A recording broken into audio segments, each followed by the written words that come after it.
হবিগঞ্জের হামলা কেন? পাটোয়ারির উপর হামলা কেন? তারেক রহমান জবাব চাই। হামলা কেন? হবিগঞ্জে হামলা কেন? জবাব চাই। জিন্দাবাদ জিন্দাবাদ। একসাথে চলবে না। ইনকিলাব ইনকিলাব জিন্দাবাদ জিন্দাবাদ জিন্দাবাদ জিন্দাবাদ ইনকিলাব ইনকিলাব। হবিগঞ্জে হামলা কেন? প্রশাসন জবাব চাই। তারেক রহমান জবাব চাই। হবিগঞ্জে হামলা কেন? পাটোয়ারির উপর হামলা কেন? প্রশাসন জবাব চাই। প্রশাসন জবাব চাই। হবিগঞ্জবাসীরা হুঁশিয়ার সাবধান। বিপ্লবীরা মারে না।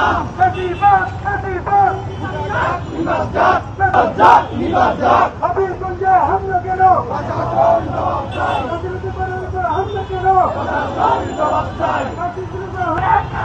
পুরো বাংলাদেশে জুলাইকে জাগরণ করতে পদযাত্রা করে বেড়াচ্ছে, কিন্তু সেই পদযাত্রাকে থামিয়ে দিতে হবিগঞ্জের বিএনপি ছাত্র দলের সন্ত্রাসীরা এনসিপির নেতাকর্মীদের উপর হামলা করেছে। আমরা এই তীব্র নিন্দা প্রতিবাদ জানাই।